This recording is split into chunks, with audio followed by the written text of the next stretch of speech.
En République du Congo, la santé mentale reste un sujet interprété et parfois ignoré de nombreux Congolais, malgré ses graves conséquences. Une ignorance à combattre à travers plusieurs initiatives, à l'instar de cette journée scientifique organisée par l'Association congolaise de la santé mentale ce 14 octobre à Brazzaville. La santé mentale ne signifie pas seulement psychiatrie, mais correspond à un état de bien-être mental qui nous permet d'affronter les sources de stress de la vie, de réaliser notre potentiel, de bien apprendre et de bien travailler et bien contribuer à la vie de la communauté.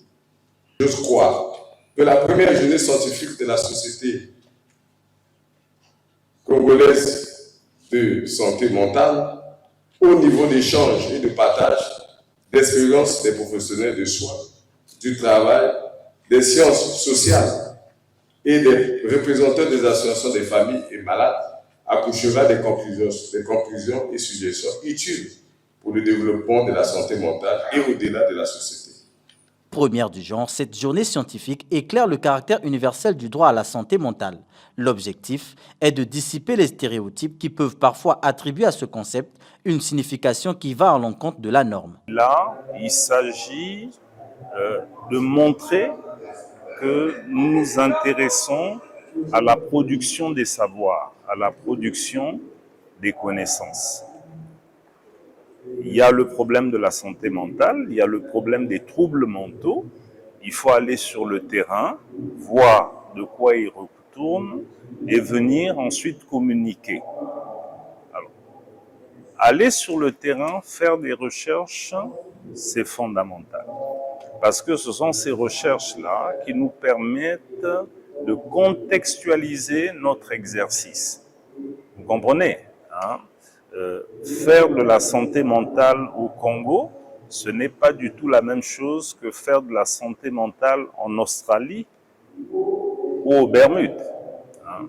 La santé mentale congolaise a ses spécificités qu'il faut connaître et dont il faut prendre connaissance pour adapter notre pratique à la réalité de nos populations.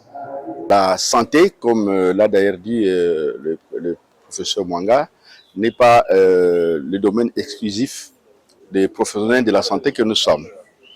La santé intéresse tout le monde et vous avez vu que dans mon message, j'ai parlé des différentes professions, les juristes, les économistes, les sociologues, les anthropologues, l'homme de la rue, les policiers, l'agent de l'ordre, a bel et bien sa place dans l'administration de la santé. Donc le message c'est celui-là, que la santé mentale, la santé en général et la santé mentale en particulier n'est pas l'apanage de seuls professionnels de la santé mentale. La première journée scientifique de Sokosam connaît la participation des institutions publiques. Une occasion pour ses responsables d'apprécier à sa juste valeur la situation globale relative à la santé mentale en terre congolaise.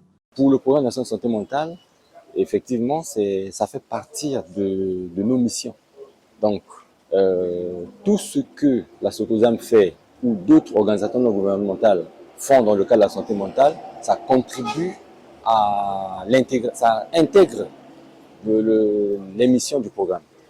Et nous sommes, en tant que programme, nous avons un plan stratégique qui est en cours de réalisation. Non, le regard, il est positif. Premièrement parce que au niveau du gouvernement, ils ont pensé à créer un programme national de santé mentale afin d'organiser et également de planifier toute action utile pour la santé mentale.